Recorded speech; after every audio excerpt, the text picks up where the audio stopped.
66권 가운데 속에서 가장 아름다운 곳은 성경 맨 처음 2장과 성경의 맨 마지막 2장이라고 말을 합니다. 왜 그럴까요? 창세기 1장과 2장은 에덴 동산의 이야기입니다. 죄가 없고, 그렇죠? 그리고 깨끗하고 순결한 인간의 역사가 나오기 때문에 그렇습니다. 그리고 요한계시록 21장과 22장은 새 하늘과 새 땅, 새 예루살렘에 대해서 나오고 있습니다. 둘 다 에덴 동산이고 새 예루살렘이기 때문에 인간이 가장 아름답고 좋은 곳이 그것을 설명하고 있습니다. 그 가운데 4장 빼고 그 가운데는 인간의 죄에 대해서 기록하고 있는 것입니다. 인간의 범죄로 얼룩진 역사를 기록하고 있는 것이죠. 인간이 싸우고 죽이고 속이고 전쟁하는 역사를 기록하고 있습니다. 지난주에 우리가 봤습니다. 창세기 3장부터 보고 있는데 인류의 타락을 기록하고 있습니다. 인간이 불행해진 역사에 대해서 기록하고 있는 것이죠. 철학은 이런 질문을 던집니다. 인간은 누구인가? 나는 누구인가? 이런 질문을 던지는데 철학은 그것에 대해서 정확한 해답을 주지 않습니다. 철학은 질문을 던지고 신학은, 성경은 그것에 대해서 해답을 줍니다. 인간은 누구입니까? 인간은 죄인입니다. 모든 사람이 죄를 범하였음에 하나님의 영광에 이르지 못한다고 말씀합니다. 모든 사람은 죄인입니다. 창세기 3장에서 가장 중요한 이 죄의 개념이 나옵니다. 죄가 무엇입니까? 첫 번째는 하나님 말씀을 깨트리고 선악을 알게 하는 나무를 먹지 말라 그랬는데 그 말씀을 깨트리고 마귀의 거짓된 유혹을 선택해서 선악을 알게 하는 나무를 먹은 것이 죄입니다. 두 번째는 사랑과 자비, 선하심이 있는 하나님의 성품을 불신하는 것이 죄라고 말씀드렸습니다. 세 번째는 결정적인 것인데 하나님께 등을 돌리고 스스로 하나님 되기를 선택한 것이 바로 죄라고 말씀드렸습니다. 이러한 과정을 통해서 사람들의 삶 속에 죄가 들어왔습니다. 죄가 들어오자 우리 인간의 삶에 어떤 결과가 일어난 것입니까? 그 내용에 대해서 창세기 3장 후반절에 기록되어 있습니다. 먼저 7절의 말씀을 보도록 하겠습니다. 이에 그들의 눈이 밝아져. 성경이 분명히 아담과 하와가 선악을 알게 하는 나무를 먹었는데, 열매를 먹었는데 눈이 밝아졌다고 합니다. 그렇죠? 5절에 보면 마귀가요 아담과 하와를 유혹하며 했던 말이 너희 눈이 밝아질 것이다 라고 말했는데 정말 눈이 밝아졌습니다. 마귀의 말대로 아담과 하와의 눈이 밝아졌습니다. 그런데 눈이 밝아졌는데 무엇을 보았습니까? 마귀가 약속한 대로 눈이 밝아져서 하나님같이 된 것이 아닙니다. 눈이 밝아져서 무엇을 보았죠? 자기의 벗은 것을 보았습니다. 자기의 벌거벗은 것을 발견했습니다. 눈이 밝아서 더 이전에 보지 못했던 것을 더 보게 되었는데 하나님이 보시는 것처럼 본 것이 아니라 눈이 틀림없이 눈이 밝아졌는데 부끄러움과 상실을 보게 되었습니다. 상실을 통한 부끄러움을 알게 된 것이죠. 마귀는요 여러분들에게 똑같은 방식으로 여러분과 저를 유혹할 것입니다. 마귀는 그럴듯한 약속을 내겁니다. 유혹할 때 우리가 마귀 편에 서면 어떻게 되죠? 눈이 진짜 밝아질 것 같은데 눈이 밝아졌는데 무엇을 봅니까? 죄와 악이 보이는 것입니다. 새로운 것을 볼 줄 알았는데 놀랍게도 우리 안에 있는 상실로 인한 부끄러움을 보게 됩니다. 죄란 다시 한번 말씀드리지만 하나님의 말씀을 깨트리고 하나님의 성품을 불신하고 하나님처럼 되려고 하는 것인데 그런 죄를 선택하면 우리가 눈이 밝아질 것 같은데 눈이 밝아질 것 같지만 희한하게도 보아야 될 것은 보지 못하고 죄와 악이 보이고 상실과 부끄러움이 보이고 질고를 보게 됩니다. 죄는 잠시 쾌락을 약속합니다. 그런데 쾌락은, 이 죄는 반드시 결과를 가져오는데 상실과 부끄러움을 가져오게 되는 것입니다. 여러분, 인간이 죄를 범하면서 무엇을 잃어버렸습니까? 하나님의 영광을 잃어버렸습니다. 하나님의 형상과 모양으로 우리 인간을 만드셨습니다. 죄를 범했습니다. 하나님의 이 형상과 모양이 완전히 망가지지 않고 조금 남아 있습니다.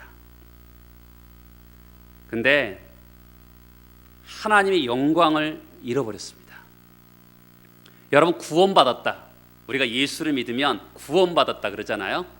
구원받은 것이 뭡니까? 하나님의 자녀가 되고 죄를 용서받고 하나님이 주시는 기업을 상속받는 것을 우리는 구원받았다고 합니다. 더 나아가 성경은 구원받았다라는 것을 이렇게 말합니다. 고린도서 3장에 보면 우리가 주의 영광을 보매 그와 같은 형상으로 변화하여 영광에서 영광에 이른다고 합니다. 구원의 요소를요, 우리의 일을 영광에서 영광으로 변하게 되었다라는 것이죠. 죄를 범함을 통해서 하나님의 영광을 잃어버렸는데 구원받음을 통해서 하나님의 영광이 회복되었다고 우리 성경은 이야기합니다. 빌립보 3장에 보면 우리의 낮은 몸을 자기 영광의 몸의 형체와 같이 변하게 하시리라. 예수를 믿고 구원의 영광 안으로 들어가면 병들어서 죽게 될 이 낮고 천한 몸이 하나님의 영광의 몸을 입게 된다라는 것입니다. 아담과 하와가 죄를 짓고 무엇을 잃었습니까? 영광을 잃었습니다. 하나님 형상 안에 있는 영광을 잃어버렸습니다. 이 영광을 잃어버린 사람들은 항상 뭔가 성취하고도 만족함을 누리지 못합니다.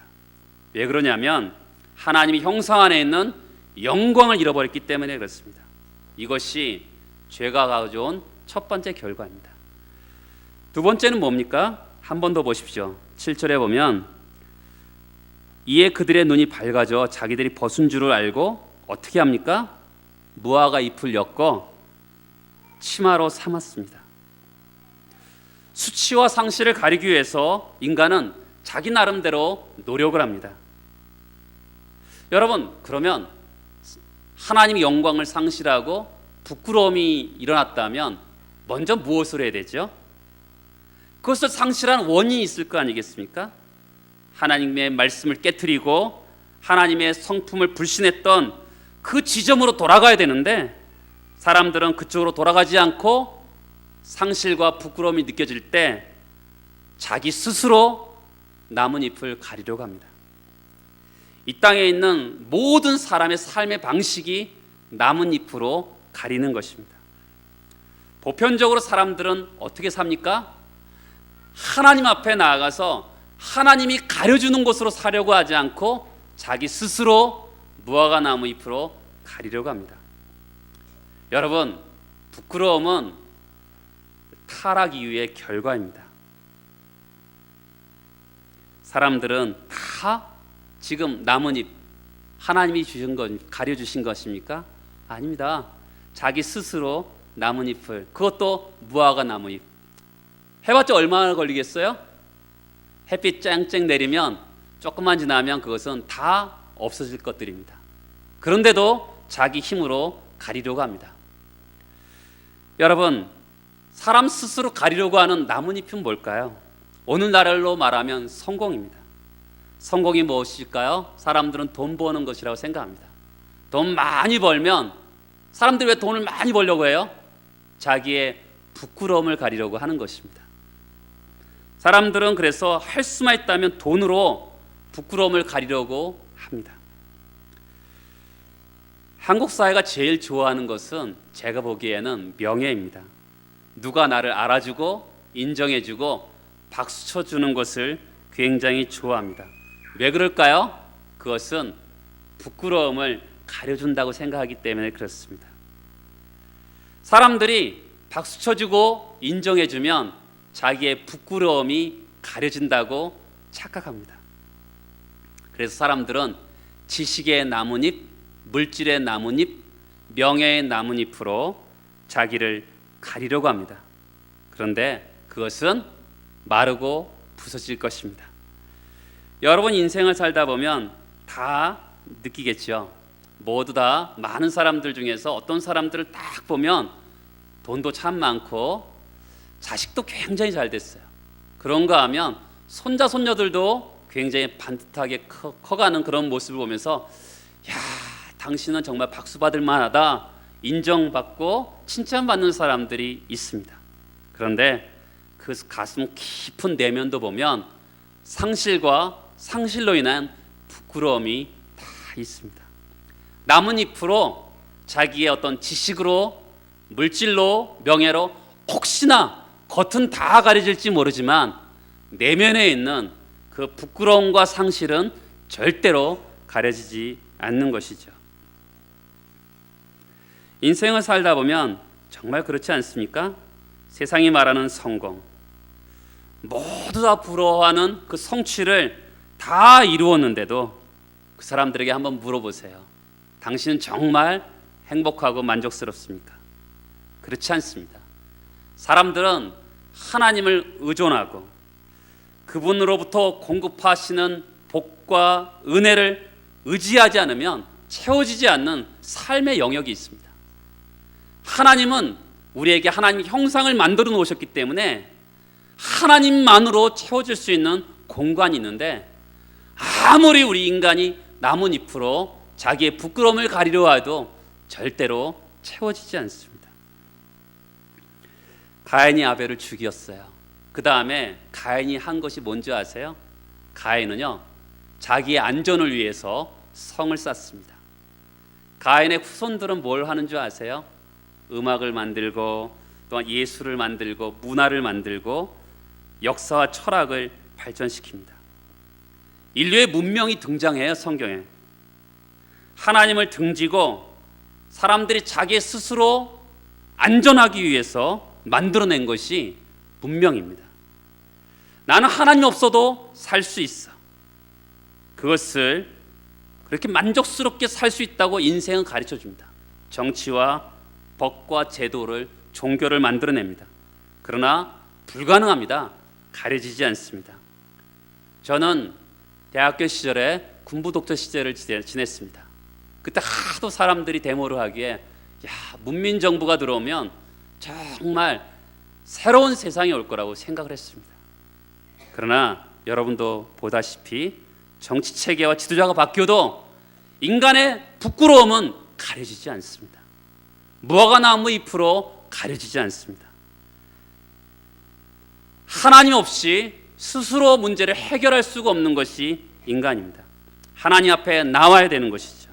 죄가 갖고 온 아픔이 있습니다. 세 번째 결과는 뭡니까? 8절에 보면 여호와 하나님의 소리를 듣고 아담과 그의 아내가 여호와 하나님의 낯을 피하여 동산나무 사이에 숨은지라. 죄가 갖고 온 결과가 있습니다. 세 번째 결과는 뭡니까? 동사가 중요한데 피하고 숨습니다. 사람들은 그 왜 피하고 숨습니까? 10절에 보면 내가 벗었으므로 두려워하여 숨습니다. 그 이유를 밝히고 있어요. 죄는요, 사람들에게 죄책감을 주고 그로 인해서 두려움을 줍니다.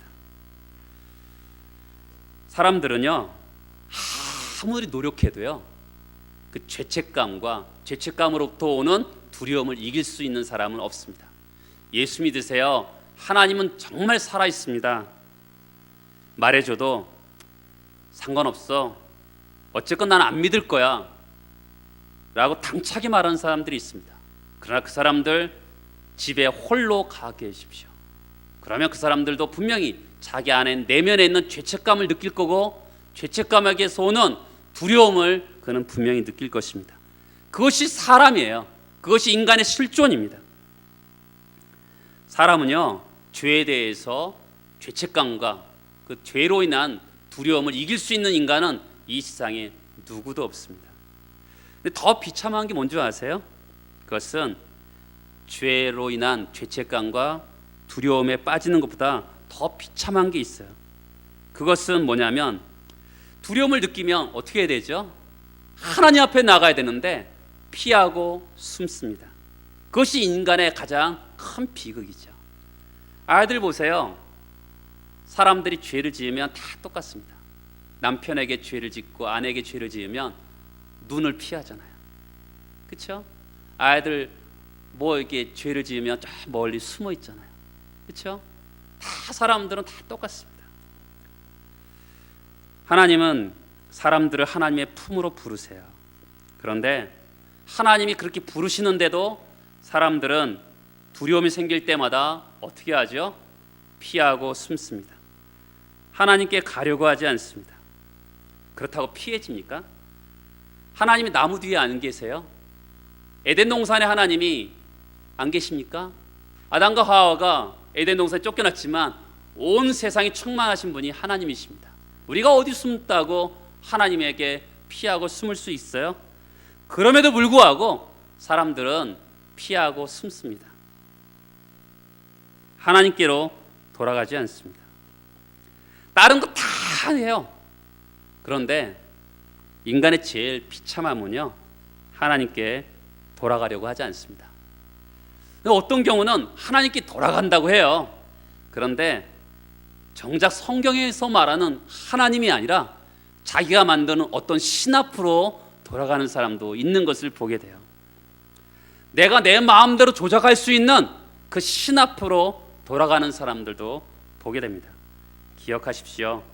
사람은요, 하나님 없이는 절대로 행복할 수 없습니다.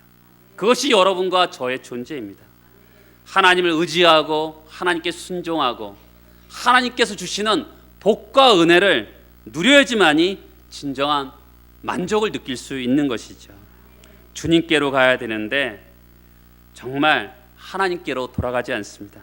성경은 하나님을 이렇게 표현해요. 초대하신 하나님으로 표현합니다. 수고하고 무거운 짐진 자들아 다 내게로 오라. 내가 너희를 쉬게 하리라.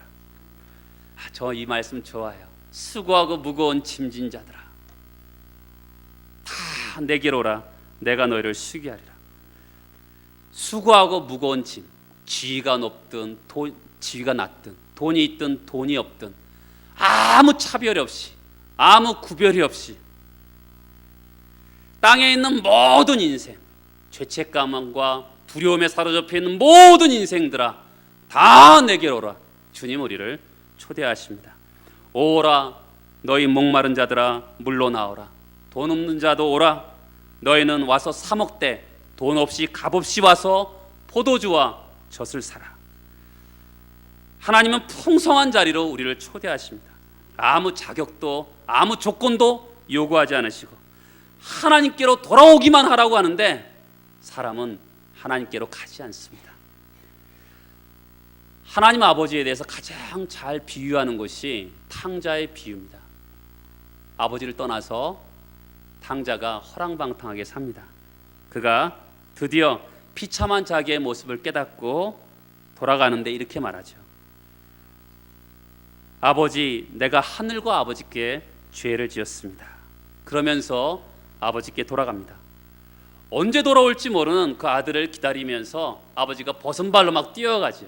가서 안아주고 뽀뽀하고 그에게 좋은 옷을 입히고 그리고 상속의 후계자라는 그런 뜻으로 손가락에 반지를 끼워줍니다.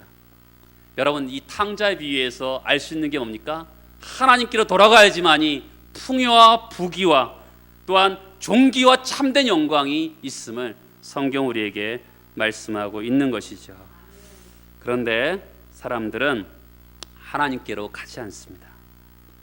여러분들은 어떻게 살고 있습니까? 하나님을 만나셨습니까?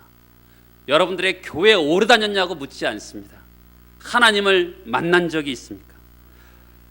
여러분들이 가지고 있는 상실과 부끄러움, 죄책감과 두려움 가운데 속에서 하나님 아버지를 만난 경험이 있습니까? 내 안에 무엇을 가리지 않아도 영혼의 자유를 누리고 하나님의 영광을 보고 있습니까? 이것이 바로 기독교입니다. 여러분들이 이렇게 믿어야 제대로 예수를 믿는 것이죠. 내가 스스로 뭔가 가리지 않아도 진정한 자유함이 있고 내 안에 하나님의 영광이 있는 것, 그것이 진정한 기독교인 것이죠. 피하고 숨은 아담과 하와에게 하나님이 어떻게 하셨습니까? 내버려 두지 않고 먼저 찾아오십니다. 기독교의 핵심적인 메시지 중에 하나가 인간이 하나님을 찾기 전에 하나님이 우리를 먼저 찾아오셨다는 것입니다. 여러분, 우리는 죄를 인식하고 숨지만 하나님 우리를 그냥 내버려 두지 않고 찾아오십니다. 구절을 볼까요? 하나님이 아담을 부르시며 그에게 이르시되 내가 어디 있느냐. 하나님은 아담과 하와를 먼저 찾아오셨습니다. 이것이 기독교예요. 하나님은, 우리는 보통 종교라 생각하면 우리가 뭔가 하나님을 위해서 뭘 먼저 해야 되나라고 생각하는데, 기독교는요, 하나님이 먼저 우리를 찾아오신 것이 기독교입니다. 이것을 강조하는 것이 기독교예요. 아담과 하와를 먼저 찾아오신 하나님이 뭐라고 말씀하시세요? 아담아 내가 어디 있냐? 이 말은 아담아 네가 너무 꼭꼭 숨바꼭질하는 것도 숨어서 내가 찾지를 못하는데 어디 있느냐, 이런 뜻이 아니죠. 몰라서 묻는 게 아니죠. 하나님이 아담을 초대하시는 것입니다. 어디로 초대하시는 겁니까? 네가 열린 눈을 갖고 각성된 영적인 것을 가지고 하나님을 선택하라고 초대하시는 것이죠. 하나님은 먼저 찾아 우리를 불러주십니다. 불러주셔서 어떻게 불러주십니까? 우리를 영혼을 담아서 인격적으로 하나님을 찾도록 우리를 불러주시는 것이죠. 요한계시록 3장 20절에 보면 볼지어다 내가 문 밖에 서서 두리더니 누구든지 내 음성을 듣고 문을 열면 내가 그에게로 들어가 그로 더불어 먹고 그는 나로 더불어 먹으리라, 이렇게 말씀합니다. 여러분, 하나님이 문을 열지 못해서 문 밖에서 두드리시는 거 아닌 거 아시죠? 요한복음에 보면 예수님이 부활하셔서 문도 없는데 그냥 들어가셨다라는 거 여러분 아시잖아요. 얼마든지 들어가실 수 있는데 문 밖에서 두드리시는 분이십니다. 간혹 부흥사들이나 간증자들이 이렇게 이야기하는 거 들어보셨죠? 일상 좋았다 하고 따라다니다가 하나님께 매맞고 돌아왔습니다. 하나님이 오래 참으시지만, 기회를 주시지만 돌이키지 않으면 때로는 매를 드실 때가 있지요. 틀림없는 사실입니다. 그런데 여러분, 이것을 보편적인 원리도 세워서는 안 되죠.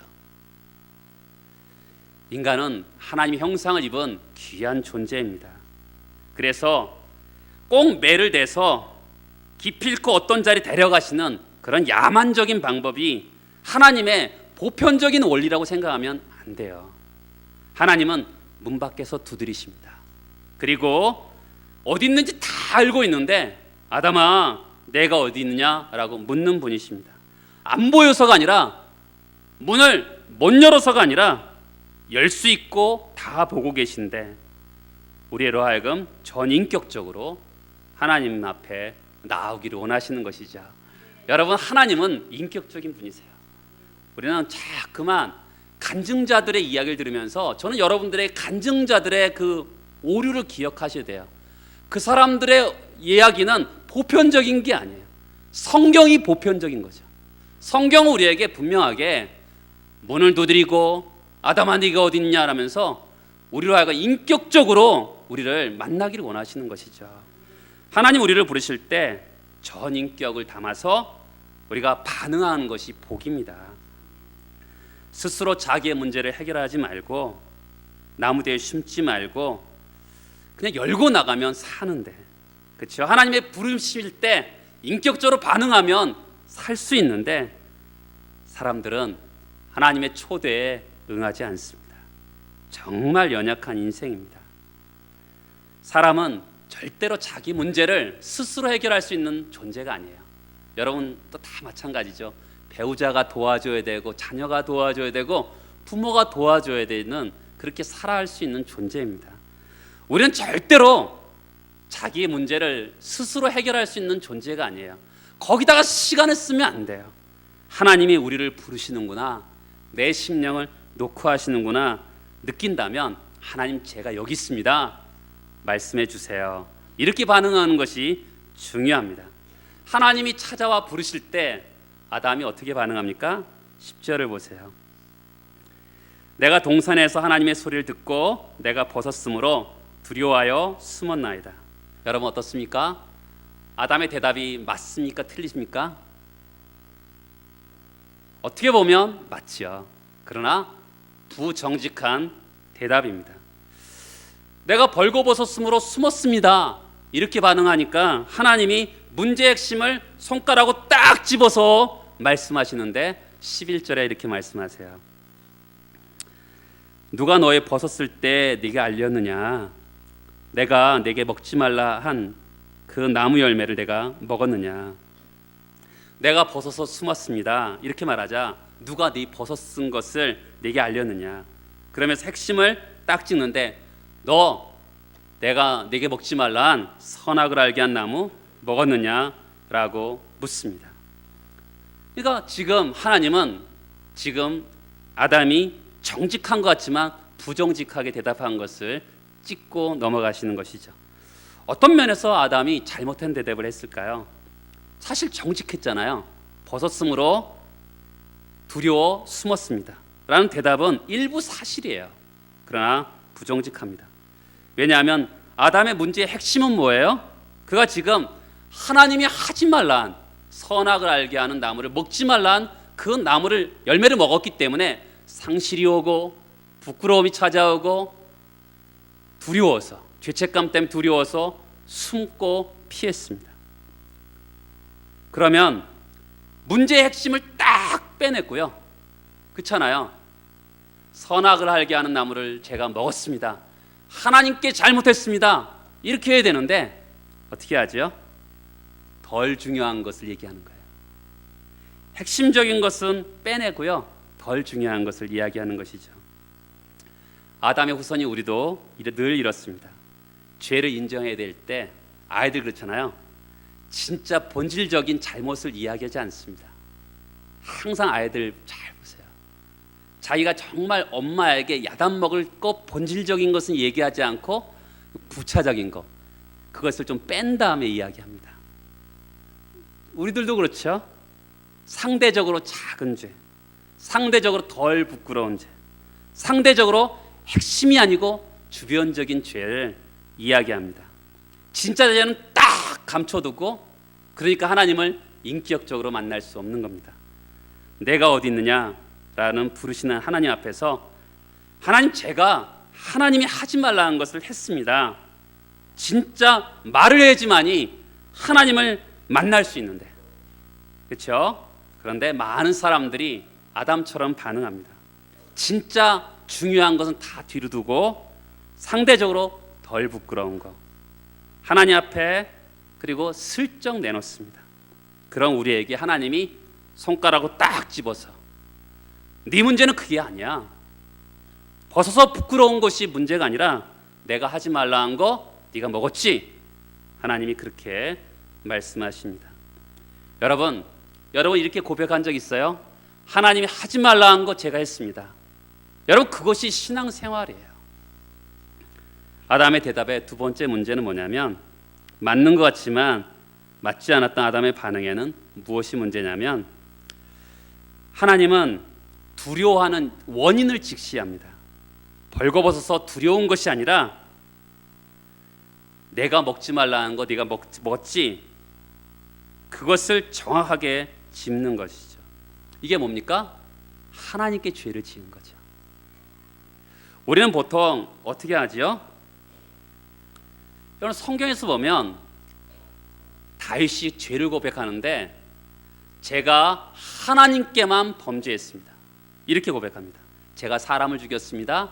제가 밧세바를 범했습니다. 이렇게 말하지 않고요. 하나님께만 범죄했습니다. 탕자도 어떻게 합니까? 탕자가 수많은 죄를 지었을 거예요. 탕자는 그런데 제가 하늘과 아버지에게 죄를 범했습니다. 이것이 죄 지은 인생에 마땅한 고백입니다. 내가 하나님의 마음을 아프게 했습니다. 내가 하나님을 대적했습니다. 이렇게 고백하지 않고요. 벌거벗어서 부끄러워서 하나님께 못 나가고 있습니다. 이렇게 말하는 것이죠. 여러분, 신앙이 뭐예요? 우리 보통 신앙하면 죄를 범하는데, 죄를 고백하는데 윤리적인 죄, 도덕적인 죄를 고백하는 것이 여러분의 신앙입니까?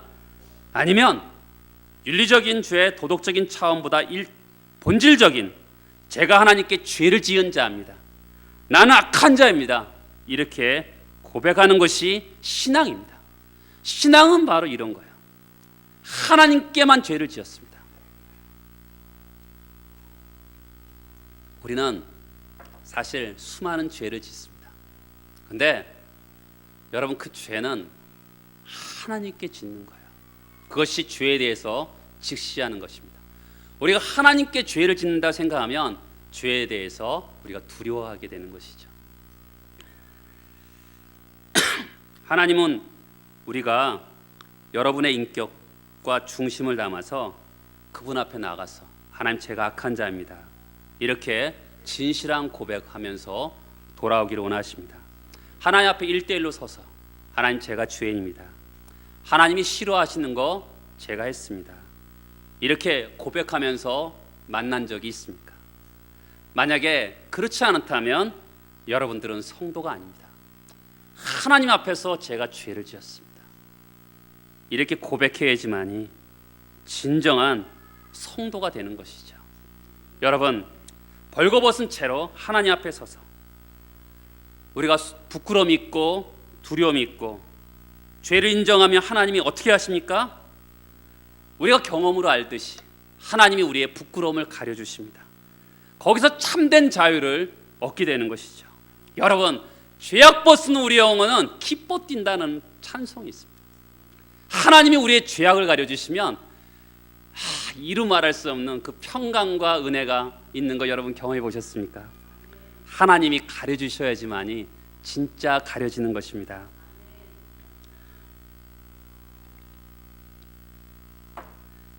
하나님이 한 번 더 기회를 주세요. 11절 보세요. 내가 네게 먹지 말라 명한 그 나무 열매를 내가 먹었느냐 라고 반문합니다. 그러면서 아담을 기다리시죠. 그때라도 하나님, 내 주님, 제가 먹지 말라는 거 먹었습니다, 이렇게 고백한다면 얼마나 좋겠어요. 하지만 여러분과 제가 다 아는 것처럼 아담과 하와가 어떻게 반응하죠? 12절과 13절입니다. 같이 한번 읽어보겠습니다. 아담이 이르되 하나님이 주셔서 나와 함께 있게 하신 여자, 그가 그 나무 열매를 내게 주므로 내가 먹었나이다.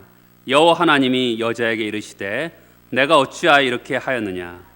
여자가 이르되 뱀이 나를 꿰므로 내가 먹었나이다. 죄가 삶 속에 들어오자마자 사람들이 무엇이 들어옵니까? 죄가 죄입니다, 제가 먹었습니다, 이렇게 말하는 사람 아무도 없어요. 아담과 하와가 똑같이 어떻게 대답하지요? 남 탓을 합니다. 책임을 전가합니다. 여자 그가 이렇게 얘기해요. 성경에 보면, 영어 성경에 보면 하나님이 자신에게 턱 던져 놓으신, 내가 언제 달라 그랬나? 하나님 나에게 턱 던져 놓으신 여자 때문에 그렇게 선악을 알게 한 나무를 먹었다는 것이죠. 하나님 다시 하와에게 묻습니다. 내가 어찌하여 이렇게 하였느냐? 하와가 뭐라고 얘기해요? 뱀이 꿰물어 먹었습니다. 뱀 탓을 합니다. 제가 먹음직도 하고 보암직도 하고 지혜롭게 탐스럽게 할 만해서 제가 원해서 먹은 것이 아니라 뱀 때문에 먹었습니다, 이렇게 탓을 합니다. 여러분, 죄가 들어온 사람들의 삶의 생활 방식이 남 탓을 합니다. 제가 주례를 할 때 이렇게 보면 세상 모든 것을 소유한 것만큼 신랑과 신부의 모습을 볼 때가 있습니다.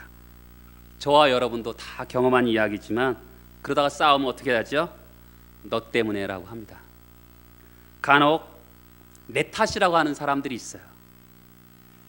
근데 그런 사람들은 건강한 발언이라기보다는 정서적으로 장애를 겪는 사람들이 대부분입니다. 그래서 오히려 당신 탓이 아닙니다, 이렇게 말하고 싶은 사람들도 있어요. 그런 사람들 말고요, 정말 하나님 앞에 서서 하나님 앞에 죄를 지었습니다, 건강한 내 탓입니다 라고 말하는 사람들은 너무나 적고요, 대부분 남의 탓을 합니다. 하나님이 주셔서 나와 함께 하신 그 여자가 누굽니까? 아담이 처음 하나님 만드셨을 때 내 뼈 중에 뼈요 살 중에 살이다. 아주 노래와 시를 씁니다. 나라는 것이죠. 근데 죄가 들어오니까 아담이 뭐라 그래요? 여자 그가라고 합니다. 하나님이 기대하신 그림은 뭘까요? 하나님이 제가 잘못했습니다. 하와가 아닙니다. 제가 아담에게 줘서 아담이 먹었습니다. 서로 감싸주는 모습을 기대하셨겠죠. 그런데 감싸주기는커녕 네 탓, 남 탓을 합니다. 여러분, 사람들은요 어떤 궁지에 몰리면 죄를 부정할 뿐만 아니라 남 탓을 합니다. 세상 사람들의 살아가는 방법입니다. 그런데 이런 세상에 복음이 주어집니다. 여러분, 하나님이요 인간이 죄를 범한 것에 대해서 야, 네 탓이야. 그래서 이 세상이 이렇게 되었어. 이렇게 했으면 인간은 죽음이에요. 근데 복음이 뭐예요? 하나님이 인간에게 인간 탓을 안 하시고 어떻게 하셨습니까? 하나님이 대신 인간의 몸을 입고 오셔서 인간의 죄를 짊어지고 죄의 형벌을 받으셨습니다. 하나님은요 인간 탓을 하지 않으셨어요.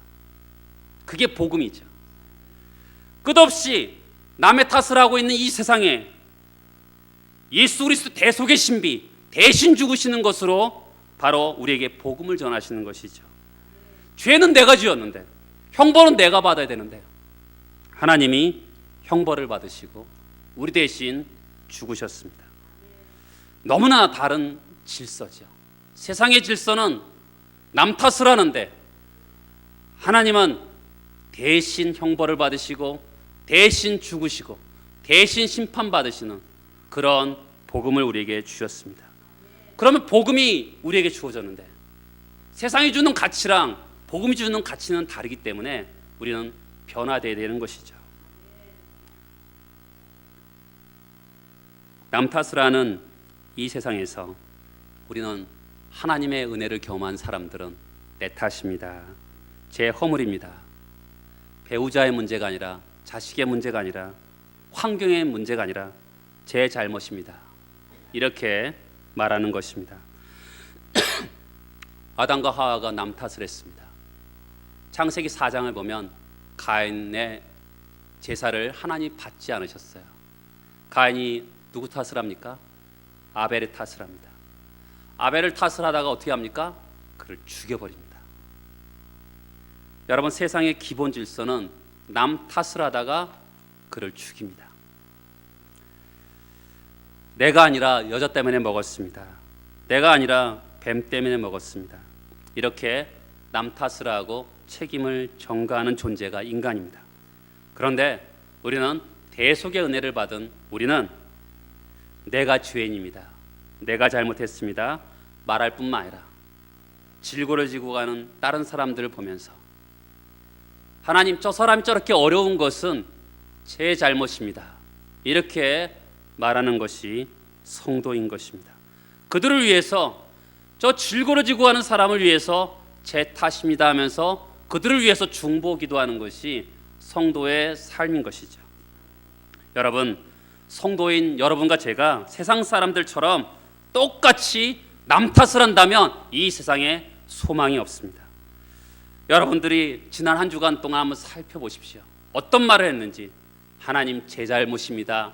제 탓입니다. 이렇게 말했는가? 아니면 나는 안 하고 싶었는데 누가 나를 꼬였어. 누구 때문에 제가 이렇게 했습니다. 이렇게 남을 비난하고 살고 있습니까? 여러분, 하나님은 세상의 슬픔을 안고 하나님 앞에 기도하도록 여러분과 저를 제사장으로 세우셨습니다. 남 탓이 아니라 내 탓입니다 뿐만 아니라 거기만 그치는 것이 아니라 저 사람의 질고를 지고 가는 중보 기도하는 사람으로 우리를 세워주셨습니다. 저 사람의 어려움도 내 탓입니다. 그래야지만 우리 중보 기도를 하는 거죠. 그런 새로운 삶으로, 신실한 하나님의 사람으로 삶을 살아내는 여러분과 제가 되기를 축복합니다. 다 같이 일어나셔서 기도하시겠습니다.